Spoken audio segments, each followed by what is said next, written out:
సుమన్ టీవీలో మీ personal and business promotions కోసం కింది నెంబర్కి కాంటాక్ట్ చేయండి. వరుసగా రెండో సంవత్సరం కూడా ఇక్కడ ఈ టోర్నమెంట్ని కండక్ట్ చేయడం అనేది ఈ క్లబ్కు ఉన్నటువంటి వైశిష్ట్యాన్ని మనకు తెలియజేస్తూ ఉంది. ఇవాళ సౌత్ ఇండియాలోనే నెంబర్ 1గా ఉన్నటువంటి క్లబ్ ఈ క్లబ్. అదేవిధంగా భారతదేశంలో తీసుకుంటే 5వ స్థానంలో ఉంది.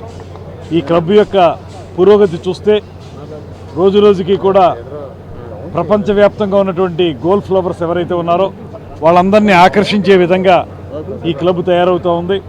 ఇక్కడ PGTI టోర్నమెంట్ జరగడం, దానికి దేశ విదేశాల్లో ఉన్నటువంటి ప్లేయర్స్ రావటం, ఇక్కడ అత్యద్భుతంగా ఈ కార్యక్రమం నడవటం, విజేతలు కూడా బాగా ఆడి విన్నర్స్గా రన్నర్స్గా రావటం,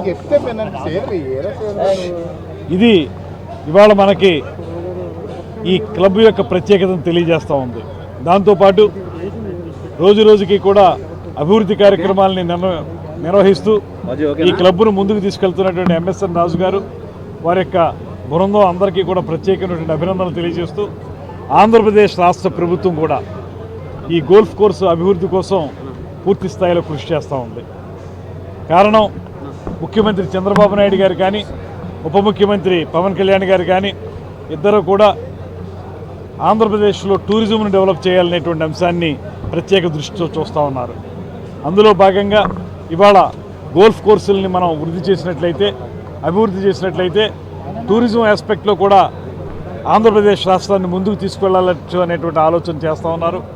ఒక పక్కన ఇప్పటికే అత్యద్భుతమైనటువంటి ప్రగతి సాధించినటువంటి ఈస్ట్ పాయింట్ గోల్ఫ్ క్లబ్ని మరింత అభివృద్ధి చేసుకోవటం, దాంతోపాటు అమరావతిలోనూ ఇతర ప్రాంతాల్లో కూడా కొత్తగా గోల్ఫ్ కోర్సులను ప్రారంభించడం, వాటన్నిటిని కూడా వృద్ధిలోకి తీసుకురావడం అనేటువంటి అంశాన్ని ప్రభుత్వం ప్రత్యేకంగా పరిశీలిస్తుంది. రాబోయే రోజుల్లో మేము సంపూర్ణంగా ఈ అభివృద్ధి కోసం, గోల్ఫ్ కోర్సుల వృద్ధి కోసం, టూరిజం అభివృద్ధి కోసం పూర్తిగా కట్టుబడి ఉన్నామనేటువంటి మాటను తెలియజేస్తూ, ముఖ్యంగా ఇక్కడ ఈ టోర్నమెంట్ను రెండోసారి కూడా నిర్వహించడానికి అవకాశం ఇచ్చినటువంటి PGTI వారికి, అదేవిధంగా నిర్వహించగలిగేటువంటి సత్తాన్ని నిరూపించుకున్నటువంటి ఈస్ట్ పాయింట్ గోల్ఫ్ క్లబ్ వారికి మరొకమారు ధన్యవాదాలు తెలియజేస్తూ, అభినందనలు తెలియజేస్తూ, రాబోయే రోజుల్లో ప్రభుత్వం పూర్తిగా కట్టుబడి ఉంది. వీటందరినీ కూడా అభివృద్ధి చేయడానికి, వారికి సపోర్ట్ చేయడానికి సిద్ధంగా ఉన్నామనేటువంటి మాటను మరొకసారి తెలియజేస్తూ సెలవు తీసుకుంటాం.